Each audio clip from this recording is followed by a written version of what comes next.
આવેલો હતો અને કદાચ હું એવું કહી શકું કે આ બધા મારા મિત્રો કરતા મારી પગદંડીઓ છે કે જે લોકોએ આગળ મારા માટે રસ્તો બનાવ્યો અને એ રસ્તા એમના જે પગલા હતા એ પગલા ઉપર હું પગ મૂકીને મારી જાતને સિક્યોર કરીને હું આગળ વધ્યો છું. એવા મિત્રોથી હું આગળ વધ્યો છું અને તેની અંદર જો મને દિશાની દોરવણી કદાચ જો કોઈની મળી હોય તો એ મારા પ્રાથમિક શિક્ષકો છે. ઝડપથી શરૂઆત કરીએ.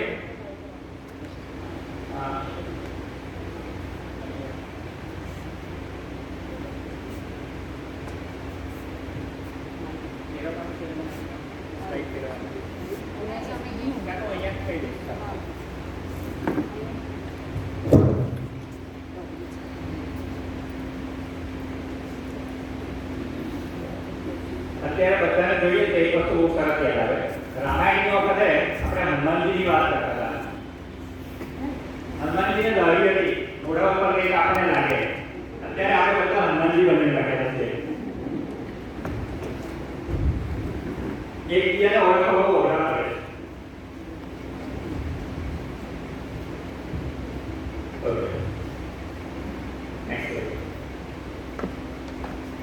અહીંયા કેટલાક ચિત્રો કે એવું ત્યાંથી શરૂઆત કરું છું. આર્કિયોલોજી સાથે જોડાયેલો હતો એટલે મારી શરૂઆત હું આર્કિયોલોજીની મદદથી કરીશ. આ પ્રેઝન્ટેશન થોડું ઝડપથી પૂરું કરું છે કારણ કે એ સિવાય પણ ઘણી બધી વાતો કરવી છે. લગભગ આ એક ચિત્ર જે તમને દેખાય છે એ ચિત્ર લગભગ 5,500 વર્ષ જૂનું છે અને આની અંદર આપણને કોઈ એસ્ટ્રોનોટ દેખાય છે.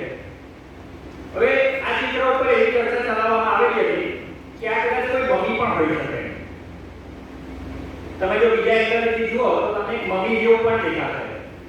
પણ મમીની અંદર અને એસ્ટ્રોનોટ જે હોય તે લોકોના ફેસની અંદર એક ખાસિયત અલગ હોય જે હું તમને અહીંયા હાઇલાઇટ કરું છું. મમીના ચહેરા ઉપર ફક્ત કાંટા બાંધીને એને છોડી દીધેલા હોય. એની આજુબાજુએ તમને કોઈ બીજી વસ્તુ નહીં દેખાય. અહીંયા તમને એની આજુબાજુએ નાની નાની પાઇપો એમના મોઢા તરફ ડાયવર્ટ થતી હોય એવું દેખાય છે. એટલે જ્યારે આર્કિયોલોજીકલ સોસાયટીની બધા એશિયાટિક સોસાયટીના મેમ્બરો ભેગા થયા અને એક મેજોરિટીની અંદર ડિસિઝન લેવાયું ત્યારે આ કોઈ એક એસ્ટ્રોનોટનું ચિત્ર છે એવી રીતના આને માન્યતા મળી. અને આ લગભગ 5,500 વર્ષ જૂનું ચિત્ર છે.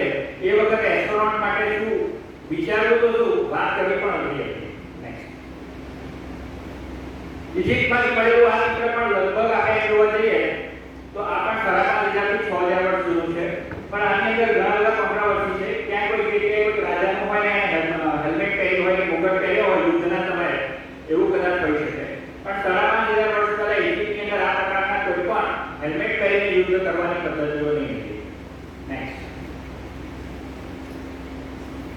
આ ચિત્રો આની અંદર બે મેક્સિકોના ચિત્ર છે. નીચે એક ઇજિપ્તનું છે અને એક ન્યુઝીલેન્ડનું છે. માઓરીનું જે ચિત્ર છે તે લગભગ 2,000 થી 2,500 વર્ષ જૂનું છે. ઇજિપ્તનું જે ચિત્ર છે તે પણ હવે 4,500 થી 5,000 વર્ષ જૂનું છે. તે કદાચ કોઈ સાપ જેવા આકારના વિમાનની અંદર કે કોઈ વેહિકલની અંદર કોઈ મુસાફર બેઠેલો હોય એવું આપણને દેખાય છે. આપણા શાસ્ત્રોની અંદર આ સર્પ વિમાન તરીકે આનો ઉલ્લેખ છે. આગળ બધી વાતો કરી છે. મેક્સિકોના જે આપણને ચિત્રો મળ્યા છે, મેક્સિકો એટલે અમેરિકા પાસે રેડ ઇન્ડિયન્સનો આ સમય હતો અને આપણા હનુમાનજી જે પાતાળ લોકમાં ગયેલા હતા તેને પણ મેક્સિકો તરીકે ઉલ્લેખ થાય છે. તમને જાણીને આશ્ચર્ય થશે કે મેક્સિકોના આ ચિત્રો 7,000 વર્ષ જૂના છે. 6 થી 7,000 વર્ષ જૂના. હવે સ્પષ્ટ રીતના તમને એટલું તો દેખાય છે કે આ કોઈ વેહિકલ છે કે વેહિકલની અંદર બેઠેલા વ્યક્તિઓ છે. આમાં કોઈ બીજો આર્ગ્યુમેન્ટ ક્યારે કોઈ પણ સંસ્થા તરફથી આવ્યો નથી. નેક્સ્ટ 1102 માં સ્પેનિશ સિટીની અંદર આ એક ચિત્ર મળેલું હતું, કાર્વેશન મળેલું હતું અને આ કાર્વેશનની અંદર તમે જો એના બૂટ કે એનો સૂટ કે એની હેલ્મેટ એ જો તમે જોશો તો સ્પષ્ટ શબ્દોમાં તમને દેખાય છે કે સ્પેસ સૂટ પહેરેલો કોઈ એસ્ટ્રોનોટ છે. અત્યારે જે રીતના એ સમયે આવી રીતના કોઈ બૂટ જ નહીં હતા. આપણી પાસે કોઈ એવો અત્યારે દાખલો કે કોઈ એવી પ્રૂફ નથી કે એ સમયે આવો. પણ આ ચિત્ર જે 1102 માં જે થયેલું કન્સ્ટ્રક્શન કે અહીં આપણી પાસે થયેલા છે. નેક્સ્ટ હવે જે હું તમને વાત કરીશ ટેમ્પલ ઓફ સેલિંગ એના સીલિંગની ઉપર 4,500 એ ચિત્રોને હું ઝૂમ કરીને એક એક તમારી સામે રજૂ કરીશ. એટલે સૌથી પહેલા તો મારું કાર્ય એ છે કે આ બધી વસ્તુઓ એ સમયની અંદર હતી કે પ્રસ્થાપિત કરવા માટે આ બધા એવિડન્સ છે. આ દરેક ચિત્રો તમને દેખાય છે એ ચિત્રોને એક એક આપણે ઝૂમ કરીએ. આ લગભગ 4,500 વર્ષ જૂનું આ પિક્ચર છે. નેક્સ્ટ એક પાછું લઈ જાઓ, બેક જાઓ. આની અંદર સૌથી પહેલા ઉપર જે છે હેલિકોપ્ટર જેવું દેખાય છે. હવે એ દરેક વસ્તુને એક એક આપણે હાઇલાઇટ કરીએ. હેલિકોપ્ટર અત્યારનું હેલિકોપ્ટર કે 4,500 વર્ષ પહેલા આપણે એ વખતે ત્યાં બીજો ઉપર દોરેલું હતું કે કન્વર્શન કરેલું હતું. Next submarine. અત્યારની સબમરીન એ વખતની સબમરીન. પર્શિયન આર્કાઇવ્સની અંદર એક ઐતિહાસિક ઉલ્લેખ છે. હું આર્કાઇવ્સની વાત કરું છું. ઘણા બધા શિક્ષકો છે કે આર્કાઇવ્સ શું છે તે લોકોને ખ્યાલ હશે. પર્શિયન આર્કાઇવ્સની અંદર વિષ્ણુ નામના એક વ્યક્તિ પાસે શેષશૈયા નામની સબમરીન હતી અને ડેડ સીની અંદર એ સબમરીન રાખીને એની ઉપર રહેતા હતા, એની અંદર રહેતા હતા. હવે શેષશૈયા એટલે આપણે નાગની વાત કરીએ છીએ, વિષ્ણુ એટલે આપણે વાત કરીએ છીએ આપણા વિષ્ણુ ભગવાનની, અને ડેડ સી એટલે આપણે ક્ષીરસાગર કહીએ છીએ. આ ઐતિહાસિક વાત, ઐતિહાસિક એવિડન્સ પર્શિયન આર્કાઇવ્સની અંદર છે. એટલે સબમરીન એ વખતે પણ હતી, તેમાં રેફરન્સ છે. નેક્સ્ટ યુધિષ્ઠિરનો રથ જમીનથી એક ફૂટ અડધો ફૂટ ઉપર ઉડતો હતો. મેબી ગ્લાઇડર હોઈ શકે છે. 4,500 વર્ષ પહેલા ગ્લાઇડર હતા જેને આપણે યુધિષ્ઠિરના રથ તરીકે ઓળખીએ છીએ. 5,500 વર્ષ પહેલા. Next Zeppelin airplane. Next Stonehenge. Stonehenge એટલે એ વખતનું સ્પેસ સેન્ટર. આના વિશે બહુ વાતો કરવા જેવી અત્યારે મારી પાસે સમય એટલો નથી. કદાચ આના ઉપર દરેક ઉપર જો એક વાત કરું તો પણ કદાચ આપણે એક કલાક નીકળી જાય, પણ બહુ ઝડપથી આ વાતો રજૂ કરી રહ્યો છું. These are the evidence કે આ બધી જગ્યાએ આ બધી વસ્તુઓ 4,500 વર્ષ પહેલા હતી. That means કે કોઈ વિજ્ઞાન તો એ વખતે હતું. હવે આ વિજ્ઞાન શું હતું? આ આપણને ચિત્રો, વિચિત્રો, કાર્વેશન એનાથી આપણને એવિડન્સ મળેલા હતા. હવે બીજા એવિડન્સ. નેક્સ્ટ પૂરી કરીને એક પિક્ચર આપણા વચ્ચે આવેલું હતું. તેની અંદર આપણે જોયું કે ડ્રોન બનાવેલું હતું. નાનું મસ્તું ડ્રોન હતું. તો એ ડ્રોન જે હતું એ પક્ષી આકારનું હતું. એવા ઘણા બધા ઉલ્લેખો આપણને ટોલીમાં, જેને આપણે ગોલ્ડ ફ્લેગ તરીકે ઓળખતા હતા પહેલાના સમયની અંદર, કોલંબિયાની બધેથી ઈસવીસન પૂર્વે 500 થી 800 ની આજુબાજુ મળેલા હતા. આવા ઘણા બધા અવશેષો મળેલા હતા. અને હિસ્ટ્રી ચેનલ ઉપર આ બધા એક પ્રકારના ડ્રોન વિમાનો હતા. તેવો ઉલ્લેખ હિસ્ટ્રી ચેનલ ઉપર એ લોકોએ ઘણા બધા 3 થી 4 એપિસોડની અંદર આને રજૂઆત કરેલી હતી નાસા સાથે જોડાઈને. એટલે આ એના ચિત્રો છે. નેક્સ્ટ હવે આના આપણે થોડા ટેક્સચર્સ આપણા વેદોની અંદર ક્યાં ઉલ્લેખ છે તે ઝડપથી આપણે જોઈએ. વેદોની જ્યારે વાત કરીએ ત્યારે આપણે લખેલું છે કે 6/62/6 એટલે 6/62/6 એટલે છઠ્ઠું મંડપ, વેદનું ઋગ્વેદનું છઠ્ઠું મંડપ, 62મો અધ્યાય અને એનો વર્સ નંબર 6, શ્લોક નંબર 6. આ ઉલ્લેખ છે જેની અંદર વિમાન અંગે સૌથી પહેલી વાત મેં જે વાંચેલી હતી તે આ હતી. વિમાન એટલે હવાઈ મુસાફરી માટે વપરાતું એક સાધન. સાદા શબ્દોમાં કહીએ તો એ આ શ્લોકની અંદર, ઋગ્વેદની અંદર આ શ્લોકની અંદર એનો ઉલ્લેખ છે. નેક્સ્ટ ભારદ્વાજ ઋષિએ વિમાન ઉપર ઘણું બધું કાર્ય કરેલું હતું અને ત્યાર પછી ઘણી બધી કોન્ટ્રાવર્સી 2003 થી 2010 ની વચ્ચે સર્જાયેલી હતી કે ભારદ્વાજ ઋષિના આ બધા વિમાન શાસ્ત્રને એને કેટલા હદે માન્ય રાખ્યું. પણ 2012 ની અંદર અને 2013 ની અંદર ફરીથી એને માન્યતા મળે છે. એ જ ભારદ્વાજ ઋષિનો ભારદ્વાજ સૂત્ર રહસ્યજ્ઞ અધિકારી કરીને જે એક પુસ્તક છે તેની અંદર ચેપ્ટર 1 સૂત્ર 2 શ્લોક 2 એની અંદર વિમાનો વિશે જે વ્યાખ્યા આપી છે. વિમાનો એટલે શું? તો કે જે આકાશમાં ઉડી શકે છે, જમીન ઉપર ચાલી શકે છે અને પાણીમાં તરી શકે છે. આપણે વિમાન એટલે એક સામાન્ય આપણી ગણતરી છે કે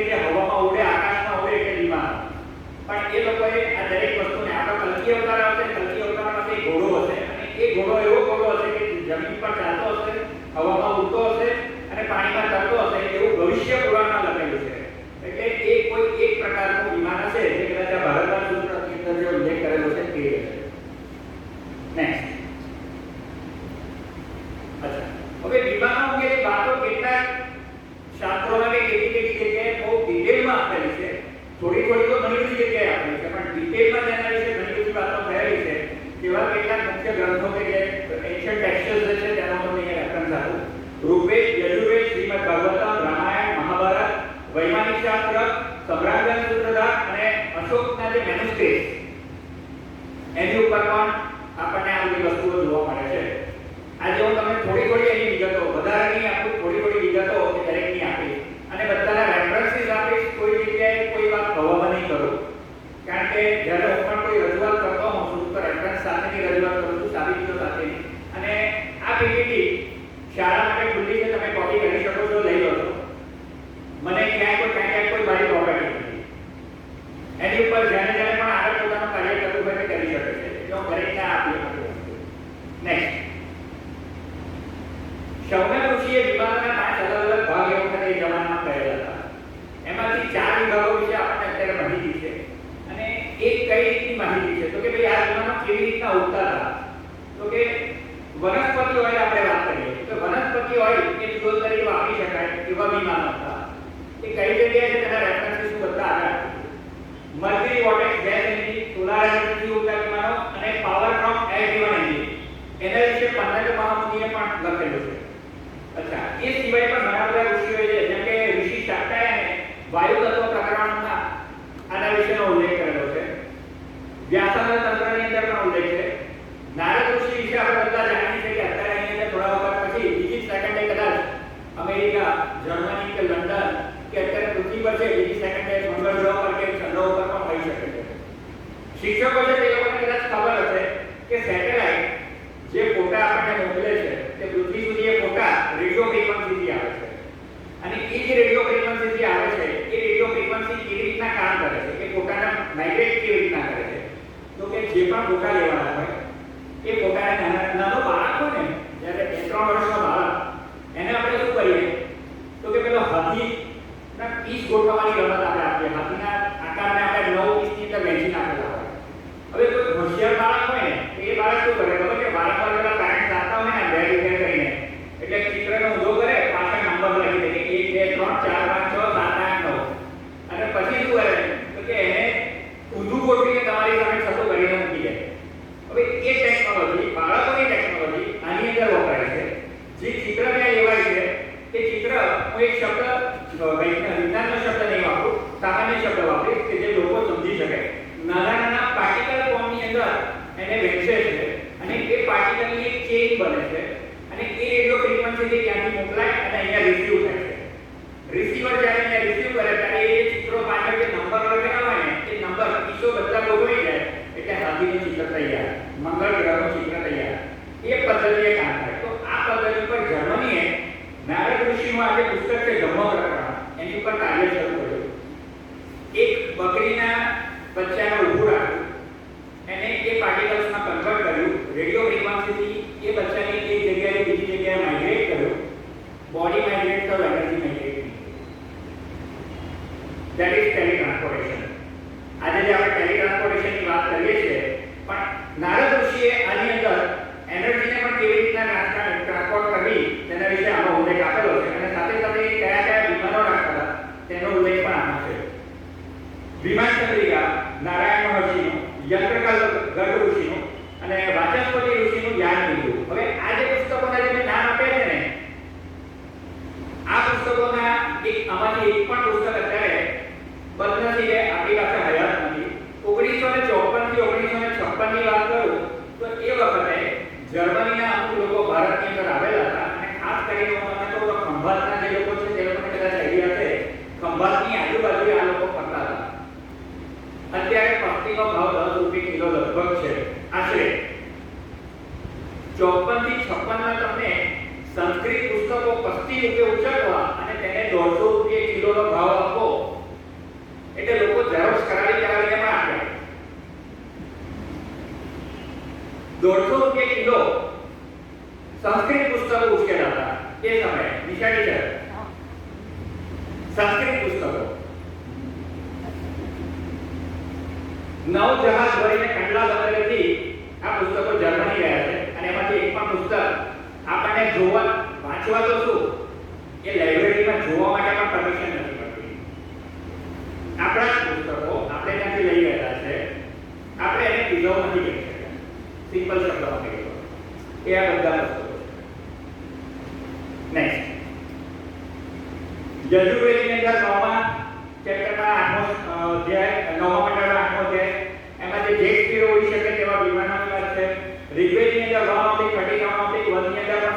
અમેરિકાની વાત છે. એ સિવાય અથર્વવેદમાં અત્યારે જે બસ અને ટ્રેન ચાલે છે ને, કેવી રીતના આપણે આ વિમાનોને પબ્લિક ટ્રાન્સપોર્ટેશન માટે કેવી રીતના યુઝ કરતા હતા તેનો ઉલ્લેખ અથર્વવેદની અંદર વિશ્વ મંડળના 76મા અધ્યાયમાં 76 ચેપ્ટર નંબર 76 એના બીજા શ્લોકમાં વાત કરેલી છે. એટલે આ બધી જગ્યાએ આનો ઉલ્લેખ છે. અચ્છા, એક બીજું ચિત્ર હું બતાવું તમને. નેક્સ્ટ, ઉપર એક તમે ટેન્ક દેખાય છે અને નીચે એક ટેન્ક દેખાય છે. મારે બોલવાનું નથી રહેતું. બેને કમ્પેર કરો. એક જે છે આસ્ટ્રેલિયામાંથી ઈસવીસન પૂર્વે 9મી સદીમાં મળેલી છે અને બીજી જર્મન ટેન્કર અત્યારે 2010માં વપરાય છે. એ વખતે એની અંદર પણ તમે જો કોઈ ઘોડા કે કોઈ બળદ કે કશું જોડેલું નથી. કેવી રીતે ચાલતું? That was a tanker. યુદ્ધમાં વપરાતું હતું કારણ કે યુદ્ધના સૈનિકો એની ઉપર બેઠેલા છે, શસ્ત્ર પાછળ પડેલા છે. નીચે એ જ ટેન્કર. આને પણ 6 પૈડા છે, તેને પણ 6 પૈડા છે. શેપ આગળથી જુઓ, પાછળથી જુઓ, લગભગ સિમિલર છે. Okay, next. હવે ઋગ્વેદની અંદર આનો જે ફ્રીક્વન્ટલી ઉલ્લેખ આપણને જે વિમાનોનો જોવા મળે છે તે મેં પાછળ લાલ અક્ષરોમાં લખેલું છે અને જેની ઉપર મેં કાલે શરૂ કરેલું હતું. આ બધા મારા રિસર્ચ પેપરમાંથી લીધેલા અંશો છે. ઋગ્વેદના 6મા મંડળના 58મા અધ્યાયમાં ત્રીજો શ્લોક એની અંદર જળયાન વિશે વાત કરે છે. અલગ અલગ પ્રકારના વિમાનોની વાત છે. જળયાન એટલે જે એર અને વોટરમાં ચાલી શકે તે રીતનું. પછી તારા વિમાન કે જે જમીન અને પાણીમાં ચાલી શકે. ત્રિકલ, આજે રિક્ષા છે, આપણે રિક્ષા જાણીએ છીએ. રિક્ષામાં હેલિકોપ્ટરનો એન્જિન બેસાડીએ અને પંપ બેસાડી દઈએ તો એ ત્રિચક્ર રથ થઈ જાય. એના પછી ત્રિચક્ર એટલે 3 પૈડા વાળો, એ ત્રિચક્ર રથ. અને ત્રિકલ એટલે શું? તો કે જેને 3 માળ છે તે 3 માળ વાળું વિમાન. હું આગળ એના પર ચિત્રો બતાવીશ. વાયુ રથ એટલે વિન્ડ પાવરથી ચાલતા વિમાનો હતા. વિદ્યુત રથ એટલે ઇલેક્ટ્રોમેગ્નેટિક પાવરથી ચાલતા વિમાનો હતા, જેનો ઉલ્લેખ ઋગ્વેદની અંદર 3જા ખંડના 14મા અધ્યાયમાં શ્લોક 1 ની અંદર વાત કરેલી છે. આ બધું ઓથેન્ટિક છે. તમારી પાસે ઋગ્વેદ હશે, દરેક પાસે હોય, લગભગ ઘરે ઘરે હોય છે. તમે જોઈ શકો. નેક્સ્ટ, યજુર્વેદની અંદર પણ 10મા મંડળના 19મા અધ્યાયની અંદર ઘણી બધી વાતો થયેલી છે અને વિમાનો વિશે કે જે વાદળોથી ઉપર, વાદળોની અંદર અલગ અલગ જગ્યાએ જે વિમાનો ઉડતા હતા તેની વાતો પણ યજુર્વેદમાં થયેલી છે. નેક્સ્ટ, શ્રીમદ ભાગવતમના 6th ચેપ્ટરના અંદર પેરા 3 એની અંદર પણ ચિત્રકેતુ રાજાની વાત છે કે જેમને ભગવાન વિષ્ણુએ વિમાન ગિફ્ટ આપેલો હતો, પ્રેઝન્ટ આપેલો હતો, ભેટ આપેલી હતી, તેની વાર્તા છે. નેક્સ્ટ, રામાયણની અંદર સપ્તર્ષિઓ જે પાકિસ્તાનની આજુબાજુના વિસ્તારમાં જ્યારે એ લોકો હયાત હતા અને ત્યાં રહેતા હતા ત્યારે ત્યાં આગળ એ લોકોની પાસે એમના પોતાના અલગ અલગ 7 વિમાનો હતા. તેનો ઉલ્લેખ રામાયણની અંદર અલગ અલગ જગ્યાએ છે. હવે એ 7 વિમાનો કેવા હતા તેનો ઉલ્લેખ રામાયણમાં આપણે કરીએ. વાલ્મીકી રામાયણમાં રેફરન્સ તમને આપું છું. રામચરિતમાનસની વાત નથી કરતો. ડબલ ડેક વિમાનો હતા, ડબલ ડેકર ટાઈપના. સર્ક્યુલર શેપ વિમાનો એટલે અત્યારે જે આપણે ઉડતી રકાબી ફ્લાઇંગ સોસર્સની જે વાત કરી છે તે પ્રકારના વિમાનો હતા. લોંગ સિલિન્ડ્રિક શેપ એટલે અત્યારે આપણે જે રીતના રોકેટ બનાવીએ છીએ તેવી રીતના લોંગ સિલિન્ડ્રિક શેપ પણ હતો. અચ્છા, એની અંદર જે પ્રમાણે એન્જિન બેસાડી છે, આપણે નાના એન્જિન, મોટા એન્જિન, જેટ વિમાનની એની વાતો કરીએ છીએ. તો એવા માટે બે એન્જિનમાં તેને અગ્નિહોત્ર કહેવાતા હતા. વધારે એન્જિન હોય, બેથી વધારે એન્જિન હોય તો તેને આપણે એલિફન્ટ વિમાન એટલે કે ગજ વિમાન, એના માટે શાસ્ત્રોની અંદર ઉલ્લેખ છે, શબ્દ વપરાયો છે ગજ વિમાન. એ ગજ વિમાનની વાતો છે. અચ્છા, ઘણા બધા પક્ષીઓના નામ ઉપરથી પણ વિમાનો હોય, જેમ કે કિંગફિશર, આઇરિસ. આપણે વિષ્ણુ પાસે જે વિમાન હતું એને આપણે નામ કહીએ છીએ ગરુડ.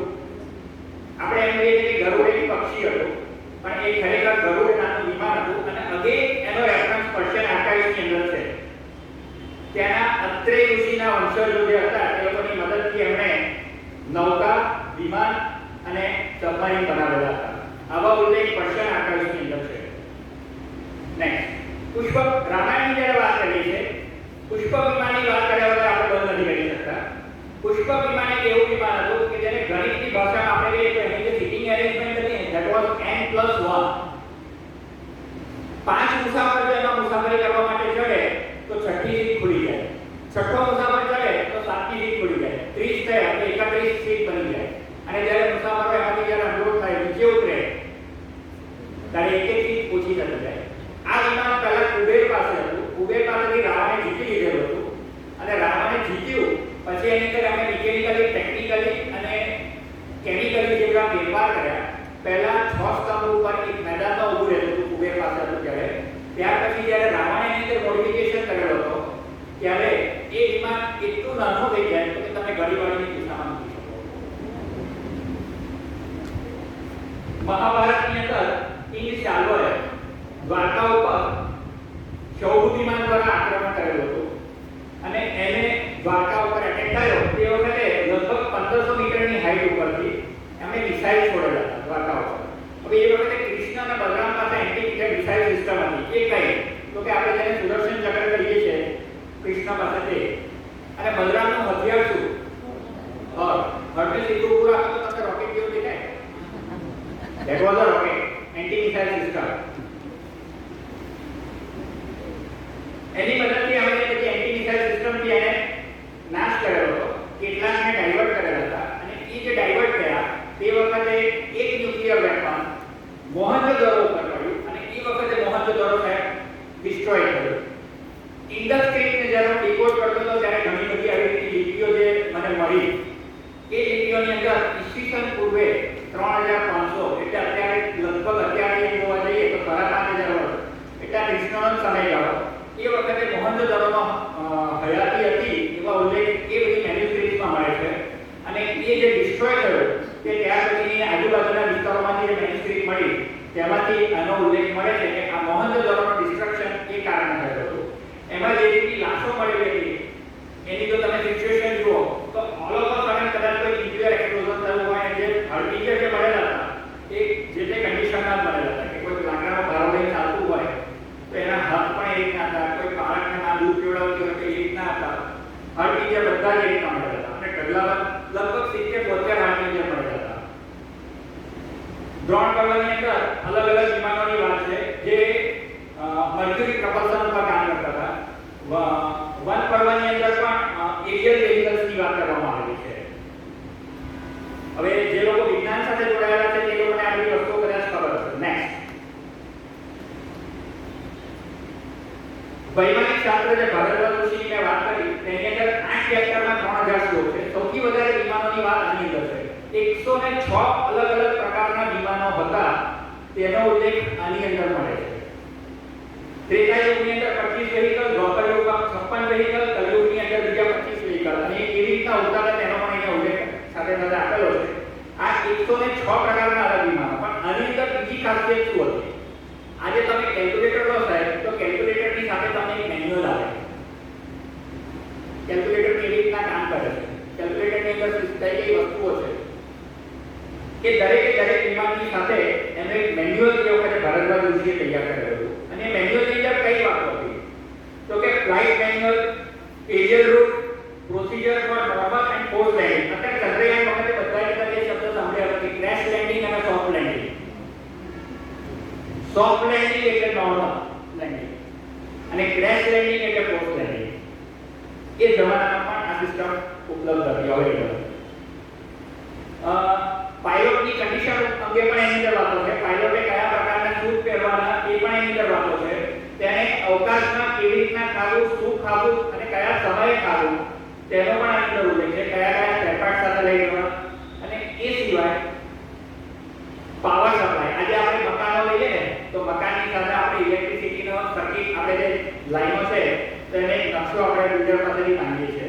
એ એવી રીતના વિમાનોના પાવર સપ્લાયનો આખો મેપ એની સાથે આપવામાં આવતો. તો આ 106 પ્રકારના વિમાનોની સાથે. નેક્સ્ટ અશોકના મેન્યુસ્ક્રિપ્ટની આગળ વાત કરીએ તો જેમ અકબરના દરબારમાં 9 રત્ન હતા તેમ અશોકના દરબારમાં પણ 9 રત્ન હતા અને એ લોકોને secret society of 9 unknown men Ashok એ લોકોને છુપાવીને રાખતો હતો અને દરેકે પોતપોતાના ક્ષેત્રની અંદર અલગ અલગ પુસ્તકો લખ્યા હતા.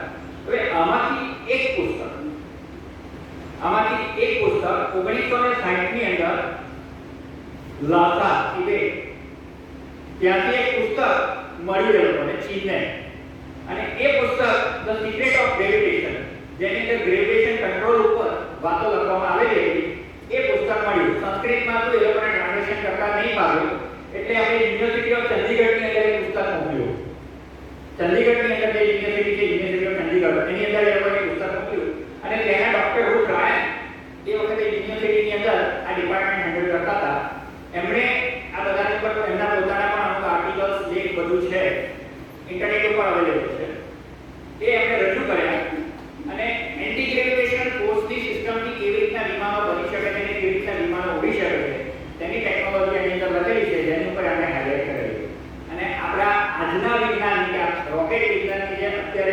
રીતના યુઝ કરીએ છીએ ભારતની અંદર, તેની શરૂઆત અહીંયાથી થયેલી.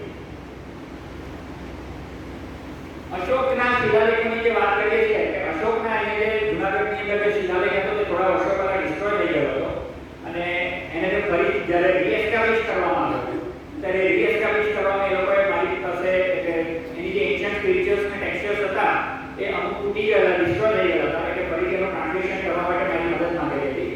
અને ત્યાં આગળ જે તકતી મૂકવામાં આવેલી છે તેની અંદર જે પણ ટ્રાન્સલેટર જે છે એ લોકોના નામ ત્યાં આગળ મૂકેલા છે. તમે એક નામ નવું અશોકની વાત કરીને એ આવે છે. અને તકતી મૂકવાની વાત કરી તો જે રીતના આપણે દીકરા કાકાએ વાત કરી એ પ્રમાણે કે ગોવાની અંદર સેન્ટ ફ્રાન્સિસ્કો ચર્ચ છે. સેન્ટ ફ્રાન્સિસ્કો ચર્ચની સામે આર્કિયોલોજીકલ મ્યુઝિયમ છે. એની અંદર એન્શિયન્ટ હિબ્રુની અંદર લખેલું બાઇબલ, આપણને એમ બાઇબલ કઈ ભાષામાં લખાયેલો છે? બાઇબલ ઇંગ્લિશમાં લખાયેલો છે? નહીં. Bible was return in Hebrew and that was in ancient Hebrew. Hebrew અત્યારે ઇઝરાયલી ભાષા છે, પણ અત્યારે જે હિબ્રુ છે તે મોડર્ન હિબ્રુ છે. એ પહેલા મિડલ હિબ્રુ હતી અને એ પહેલા એન્શિયન્ટ હિબ્રુ હતી. એન્શિયન્ટ હિબ્રુની અંદર અલગ બીટા, ડેલ્ટા એ રીતના સિમ્બોલ્સ હતા, જેના પરથી ગ્રીક લોકોએ એ સિમ્બોલ્સ એક્સેપ્ટ કર્યા હતા. અને એની અંદર જે લખાયેલા જે બધી આયાતો કે જે શ્લોક છે તે શ્લોક ત્યાં આર્કિયોલોજીકલ મ્યુઝિયમની અંદર મૂકેલા છે અને તેની નીચે પણ ટ્રાન્સલેટર તરીકે ડોક્ટર વિદુત દેવજી તકતી મારેલી છે.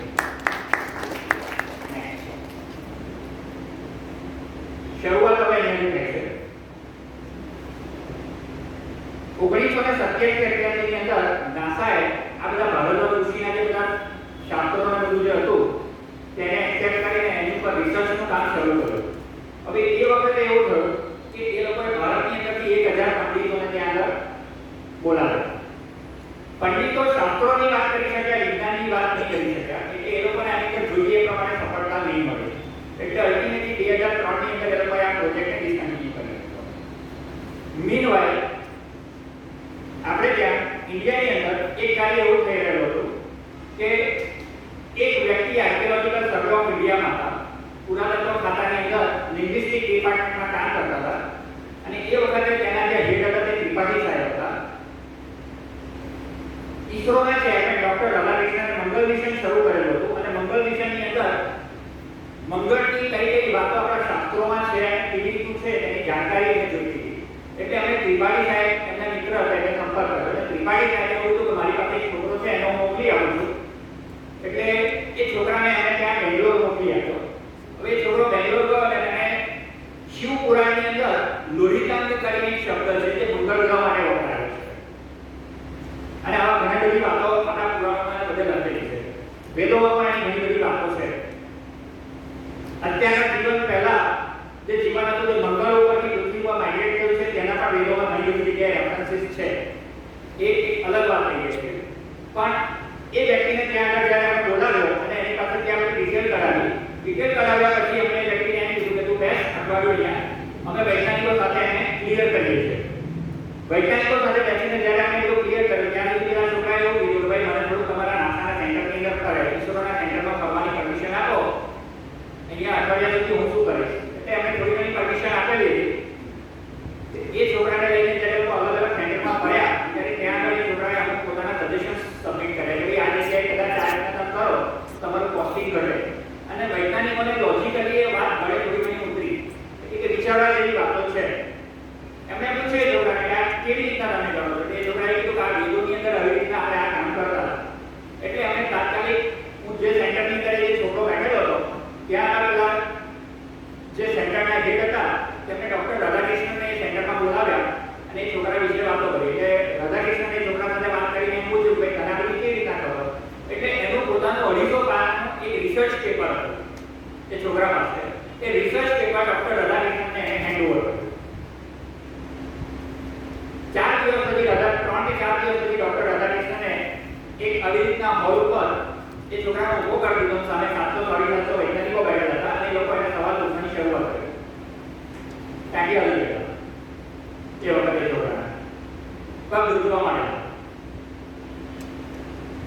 પણ 7 કલાક સુધી એને વૈજ્ઞાનિકોને એ વખતે એક્સપ્લેનેશન 7 કલાક સુધી આપ્યું કે આની અંદર જે વાતો છે તેનો વૈજ્ઞાનિક આધાર આવી રીતના છે, આ રીતના આ કામ કરે છે અને આવી રીતના એ આગળ કામ થઈ શકે. વૈજ્ઞાનિકોને થોડા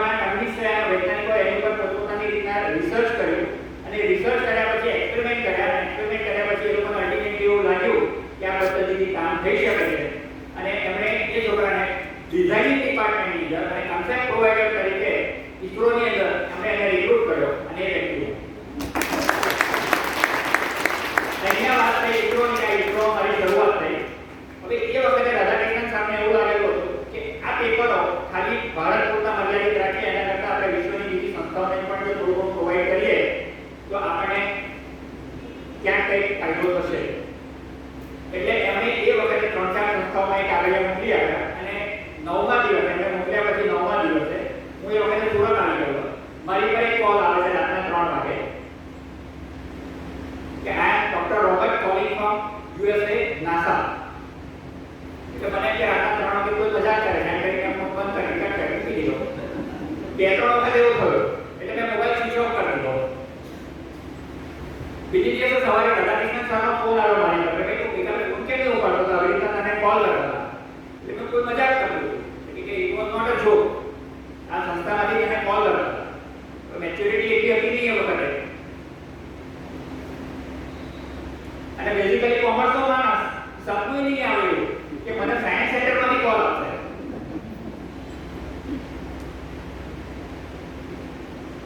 બીજે દિવસે વાત કરી એ લોકોએ મને આમંત્રણ આપ્યું અને ફર્સ્ટ ટાઈમ માર્ચ 21 માર્ચ